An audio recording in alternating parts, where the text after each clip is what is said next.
제2장 지혜와 자비의 말씀 2 1. 탐욕의 재앙. 부처님께서 까빌라성 밖에 있는 니그로다 숲에 머물고 계실 때였다. 샤가족의 왕 마하나마가 부처님께 여쭈었다. 부처님, 저는 오랫동안 탐욕과 성냄과 어리석음이 마음의 더러움이라고 하신 부처님의 가르침을 감사히 받들어 왔습니다.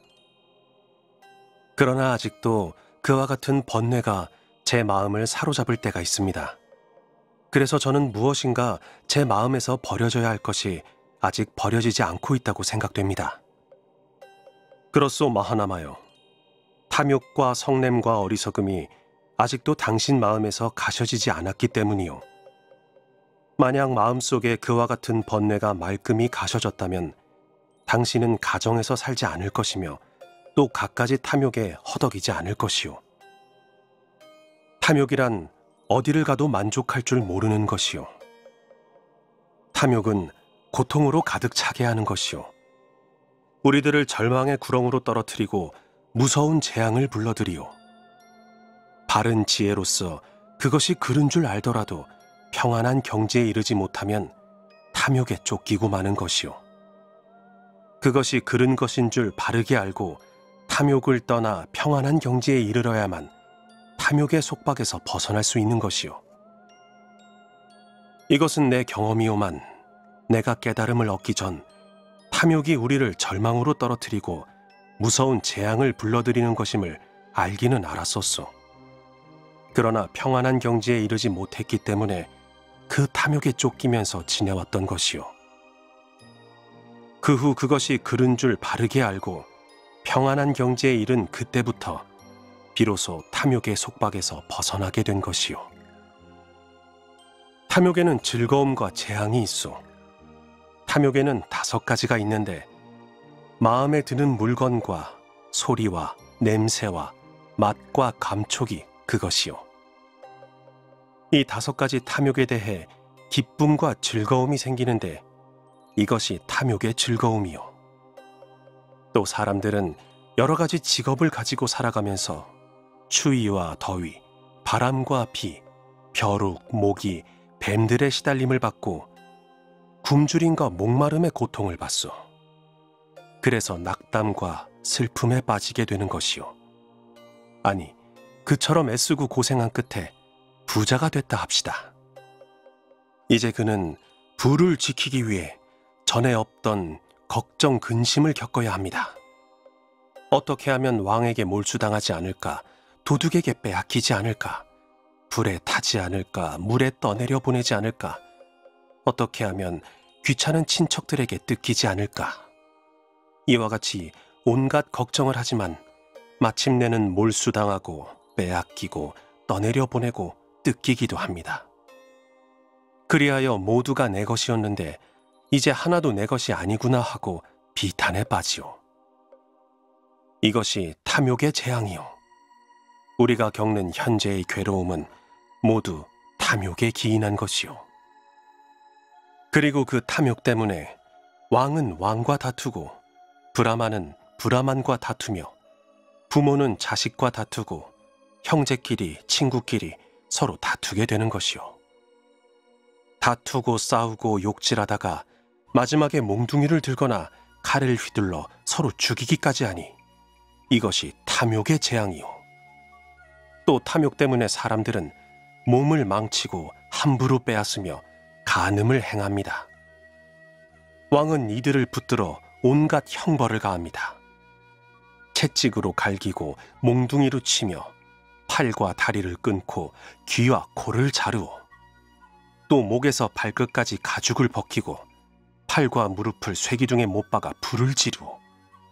끓는 기름을 몸에 부어 굶주린 개에게 주고 몸을 말뚝에 매어 칼로 목을 베오.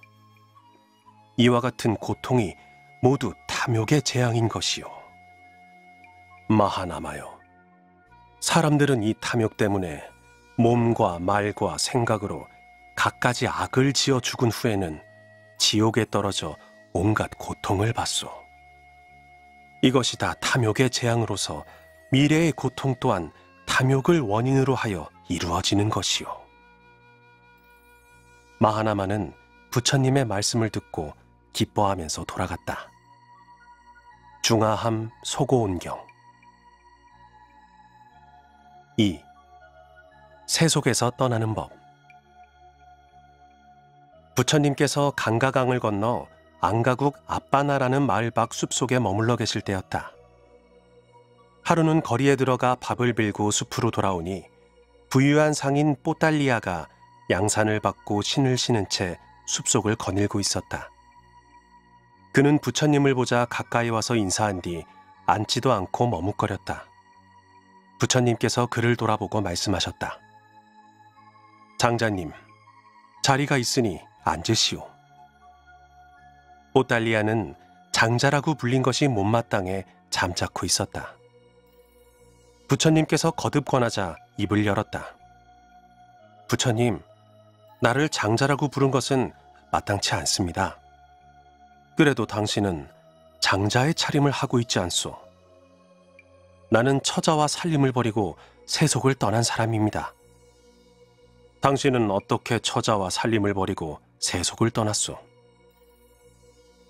나는 내 재산 전부를 아들에게 물려준 뒤 아무 간섭 없이 다만 옷과 먹을 것만 받으면서 숨어 살고 있습니다. 나는 이렇게 살림을 버리고 세속을 떠났습니다. 당신이 말하는 세속을 떠났다는 것은 내가 말하는 세속을 떠났다는 것과는 다릅니다. 부처님의 가르침에서 말하는 세속을 떠났다는 뜻을 말씀해 주십시오. 내 가르침에서는 8가지 법으로 세속을 떠나오.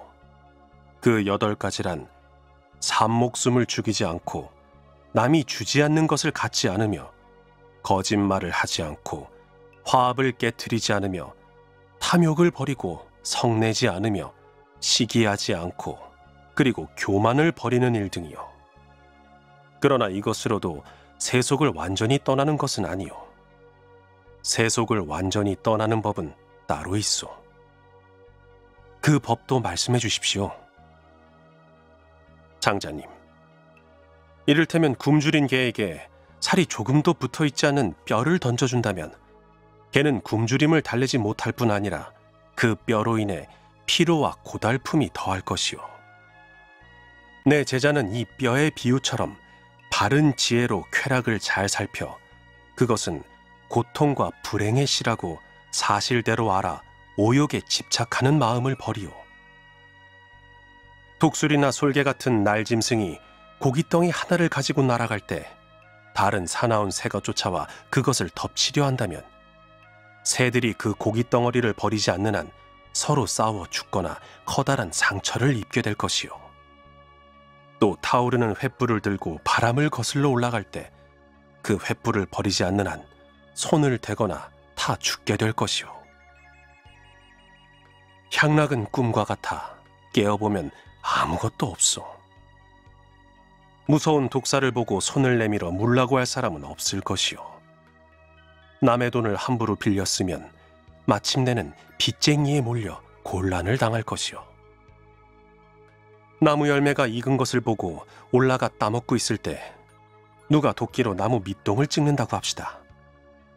그때 나무에 오른 사람이 얼른 내려오지 않으면 손발을 다치거나 나무에서 떨어져 죽게 될 것이요.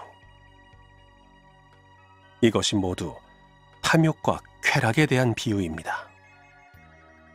내 가르침을 받는 제자들은 이런 비유와 같이 탐욕과 쾌락을 관찰하고 그것은 고통과 불행의 시라고 바른 지혜로서 사실 그대로를 알아 세상 욕심에 집착하는 마음을 버리고 있소.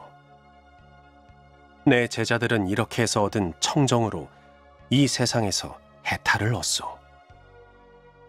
이것을 내 가르침에서는 세속을 완전히 떠나는 법이라 하오.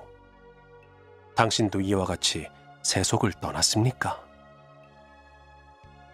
부처님, 어떻게 제가 그럴 수 있겠습니까?